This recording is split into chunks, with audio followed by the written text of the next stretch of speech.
dia faly manolotra ny arahaba atsika rehetra mpanaraka tsy tapaka ny fandaharana zany forêt santé aty Canada ny tenako. Ny resantsika anio moa zany a dia ny momba ny atao hoe tsy fahazakana ny gluten na ny rononon'omby koa zany a tafiditra ao anatin'izay tsy fahazakana ny gluten izay. Aretina efa mianaka zany aty Amerika Avaratra io aretina io ary any Eropa koa, ary manomboka mahazo vahana zany any amin'ny tany andalam-pandrosoana ohatran'ny Madagasikara zany. Ka io moa zany dia be dia be ny resaka zany manodidina an'io ataontsika hoe tsy fahazakana gluten io ary ny régime sans gluten. Ka tsaratsara kokoa zany ny anazavana azy amin'ny antsipiriany mba hazava tsara amin'ny olona zany inona marina zany ny atao hoe régime sans gluten na ny intolérance sans gluten zany, satria ny ohatra ataontsika hoe ny star aty amin'ny Amerika Avaratra, ny Hollywood zany dia presque zany mampiasa an'io régime sans gluten io, ka mampametram-panontaniana ny rehetrarehetra ihany hoe lamaody ve le izy sa tena aretina marina tokoa. Tena marina fa aretina ny intolérance au gluten na ny tsy fahazakana gluten. Inona moa zany ny atao hoe gluten? Ny atao hoe gluten dia protéine zany izay hitantsika ao anatin'ny ataontsika hoe lafarine de blé zany ny vita amin'ny orge, ny avoine, ny seigle ary ny triticale. Ireo rehetrarehetra ireo moa zany dia hita aty amin'ny tany mandroso daholo ary ny protéine izay ao anatin'io zany dia ny gliadine no tena betsaka indrindra, zany hoe iny zany no mampipetaka an'ilay lafarine. Hitantsika ao anatin'ny ataontsika hoe ny mofo, ny paty, ny biscuit, ny gâteau, ny pizza, hamburger sy ny saosy maro isan-karazany reny zany ny gluten. Ary ny gluten zany matetika dia rehefa tsy mahazaka gluten zany ny olona iray dia matetika tsy mahazaka rononon'omby koa. Inona sy inona daholo zany ny aretina izay misy zany ao anatin'ny hoe tsy fahazakana gluten io zany. Ao zany ny atao hoe maladie cœliaque izay aretina zany ao amin'ny tsinay zany izy io, ary aretina azo lazaina zany fa hoe ny hery fiarovana na ny anticorps ao amin'ny tenan'ny olombelona ihany zany no manafika ny taova ao amin'ny olombelona iray. Ka mahatonga zany ny ataontsika hoe fahasimbana zany eo amin'ny tsinay, satria rehefa miditra zany ny gluten dia misy zany mandefa ohatran'ny hoe karazana fiarovana zany ny tenan'ny olona iray izay tsy mahazaka gluten, ka ireo hery fiarovana ireo ihany zany no mamotika ny tsinay ao aminy. Ka ny fanaovana ny ataontsika hoe fibroscopie sy ny biopsie amin'ny tsinay zany no ahitana an'izay diagnostika an'izay aretina izay. Ka tsy misy fanafany zany fa dia ny fifadianana ny gluten ihany, izay ihany zany no fanafana amin'ny raha ohatra ka ny maladie cœliaque. Eo ihany koa zany ny sensibilité au gluten, zany hoe tsy mahazaka gluten ilay olona zany, fa tsy hoe ao anatin'ny maladie cœliaque akory, fa io zany mbola ataontsika angamba hoe maivamaivana kokoa zany io sensibilité au gluten io, tsy fahazakana gluten zany. Dia indraindray zany negatif ny test atao kanefa ilay olona dia tsy mahazaka gluten. rehefa mihinana mofo dipaina izy, rehefa mihinana zavatra misy lafarina de blé zany izy dia mibotsina ny kibony feno rivotra tsy mahazo aina izy ka izay rehetrarehetra zay zany dia mila jerena akaiky dia akaiky. Eo koa zany ny syndrome de l'intestin irritable, zany hoe ilay olona zany dia mizizitra foana ny kibony, feno rivotra foana zany io koa zany mety negativa koa zany ny test amin'io, nefa ilay olona tsy mahazaka gluten ihany koa. Eo ihany koa zany ny allergie au gluten, zany hoe ilay olona zany raha vao misy mandray gluten zany izy dia tsy metimety ny tenany ary misy mandrotsonjotsona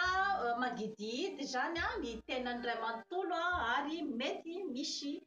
choc anaphylactique na ny hoe fahatoranana zany amin'ilay olona satria na dia ny produit cosmétique ohatran'ny lokomena ohatra, ny maquillage, ny crème dia indraindray zany misy gluten koa zany ao anatin'ireny produit ireny, ka rehefa tsy mahazaka an'io zany ilay olona dia mety misy ny réaction. Inona sy inona moa zany manahoana moa zany ny fandehan'izany atao hoe tsy fahazakana gluten izay zany raha ohatra ka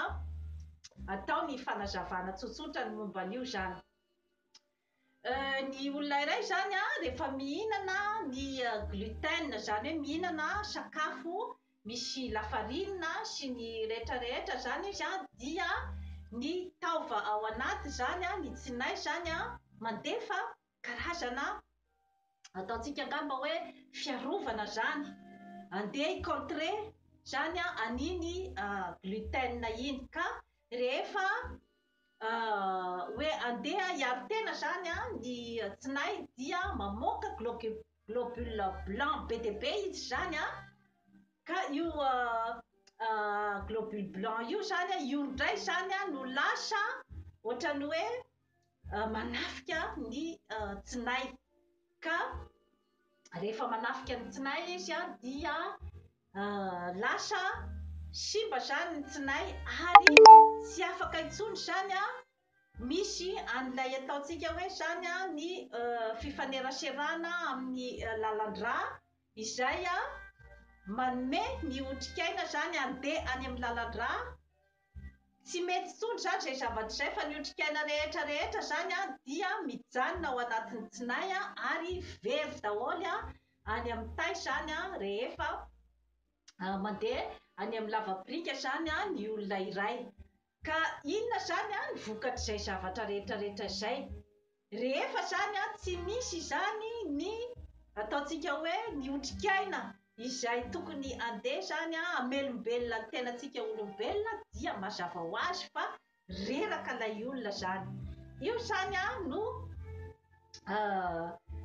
fambara hita voalohany zany amin'ny olona izay tsy mahazaka gluten dia ny harerahana, reradava zany ilay olona ary tsy ampy rà, ataontsika hoe anémie zany, tsy ampy fer zany, tsy ampy acide folique, dia kizitinjitin'izay ilay olona ary malahelohelo lava, voan'ny harerahan-tsaina na ny dépression nerveuse hita koa zany io zavatra io zany ny tsy fahazakana ny gluten koa zany dia hita amin'ny ankizy voan'ny autisme ohatra, dia mety misy ny fivalanana, diarrhée matetika na ny fitohanana constipation, dia eo koa zany ny fivalanana izay mamofona be ary ngeza be zany ny tain'ny olona zany izay voan'ny tsy fahazakana gluten. Mivotovoto daholo ny tenan'ilay olona ary ohatra zao amin'ny vehivavy ohatra hoe tsy mandeha fadim-bolana izy mandritry ny ataontsika hoe volana maromaro, misy koa zany ny hoe risque koa zany amin'ny hoe avortement, afa-jaza zany, na koa rehefa miteraka dia sarosarotra ny fiakaran'ny nono ary indraindray nefany a mety tsy misy fahafantarana koa nefa ny ty ivelany zany a ny olona izay a tsy mahazaka gluten fa miombo ao anaty ao zany a ilay aretina. Indraindray koa zany a misy an'ilay ataontsika hoe mangidihidy foana zany a ny hoditr'ilay olona zany. Inona zany a no mety ho fitaran'io zany a io ataontsika hoe tsy fahazakana gluten io. Eo indrindra sika izany a ny amin'ny hoe mety miteraka zany a homamiadana ao anatin'ny taova-padevonan-kanina zany a ny tsy fahazakana an'io gluten io raha ohatra ka tsy hitalohaloha zany a ilay aretina fa miombo ao zany a kanefa ilay olona zany tsy mifady gluten efa ela be mihitsy zany nandritry ny androm-piainany kanefa izy tsy mahazaka gluten dia mety manome ny homamiadana ohatra ny vavony, ny homamiadana amin'ny ataontsika hoe ny lalan-dra ohatr'izay zany a ary mety koa zany a miteraka koa zany a ny ataontsika hoe homamiadana koa zany a eo amin'ny tsinay zany. Ka izay no antony zany a rehefa hoe tsy mahazaka gluten zany ny olona anankiray a dia tokony mifady gluten zany a mandra-pahafatiny mihitsy zany a io olona io.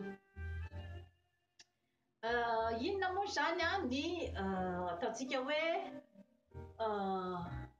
prévention zany a na ny fitandrovana izay azo atao zany a amin'ny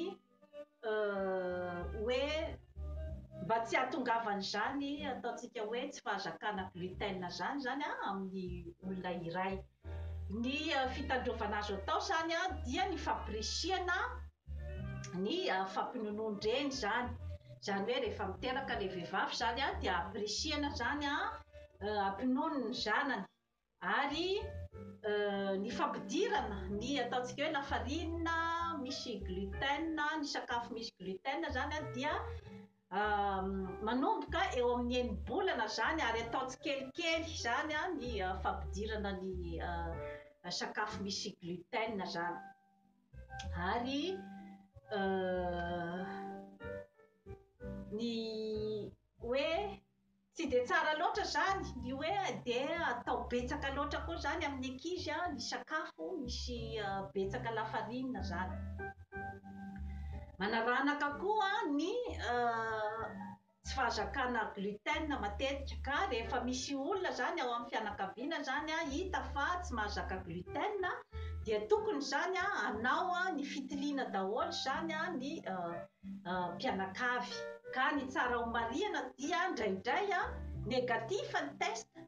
kanefa ilay olona tsy mahazaka ny gluten ka amin'izay fotoana izay zany a dia raha ohatra ka hitanao fa napety ny tenanao zany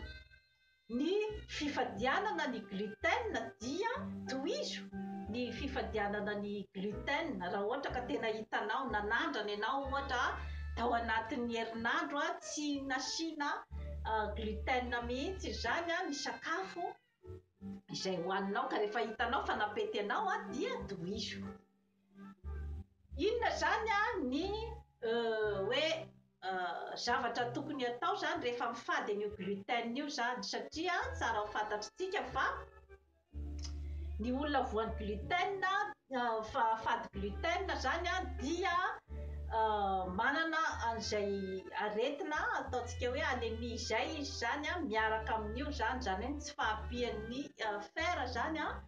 ao amin'ny tenany ka rehefa mifady gluten zany ny olona iray dia tsaratsara kokoa zany hamafisina zany ny sakafo hafa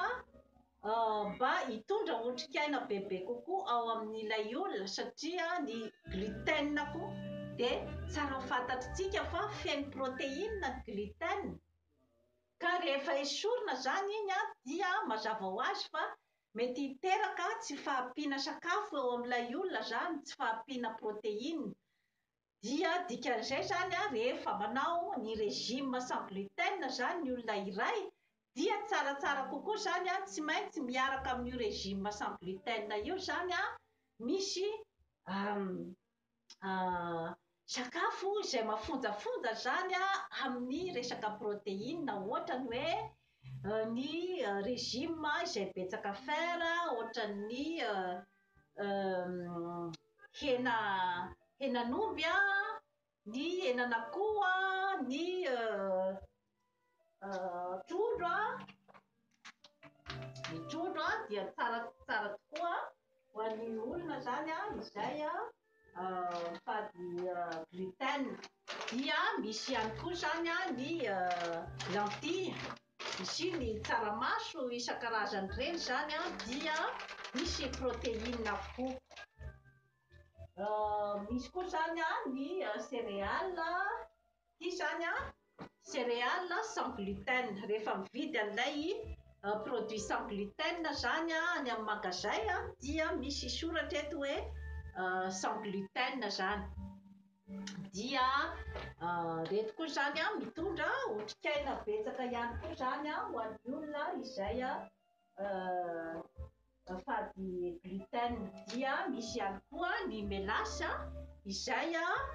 be dia be zany a ny fer ao anatin'ny mélasse, ty zao a misy 4%. Ny chocolat izay hohanina amin'ny maraina zany, dia ny ataontsika koa zany hoe ny zava-maitso, ohatran'ny hoe ny poireau, ny ataontsika hoe any Madagasikara moa zany a dia ny anamamy. Rehefa zava-maitso a dia tsara daholo zany a hoe atao bebe kokoa zany ny vitamine C, satria ny zavatra misy vitamine C zany a dia manampy amin'ny ataontsika hoe zany a ny fihinanana ny fer zany, zany hoe manampy ny taova andeha zany a hihinana handray an'ilay fer zany a ny vitamine C, ohatra zao a ny pamplemousse a, eo ihany koa zany a ny citron, eo ihany koa zany a ny voatabia. Zany rehetrarehetra zany a dia tsara jerevana akaiky dia akaiky zany a rehefa manao ny régime sans gluten zany a ny olona anankiray, satria mety miteraka tsy fahampiana sakafo ny fanaovana ny régime sans gluten raha ohatra ka tsy manaraka ny fepetra araky ny tokony misy. Eo ihany koa zany a ny ataontsika hoe ny lait de soya, tsaratsara kokoa zany a raha ohatra hoharina amin'ny rononon'omby. Dia manaraka ny assiette santé izay eken'ny Santé Canada zany a ny fisian'ity assiette santé ity, dia ny fihinanana isan'andro ny sakafo mitondra otrikaina amin'ny atsasaky ny vilia zany a, dia eto ny asiantsika ny légume, ary eto amin'ny un tiers ny vilia zany a ny ataontsika hoe ny céréales d'origine végétale izay mitondra protéine betsaka. Ny eto amin'ny un tiers ny vilia manaraka zany a, dia eto zany a ny fihinanana ny protéine toy ny akoho, ny trondro, ny karazana céréales maro isan-karazany, ary ampirisihana ny fihinanana ny karazana voankazo zany. Ka ohatra zao mantsy anatsotsorantsika anazy angamba zany a, dia tsaratsara koa zany a ny hoe ohatra ianao zany a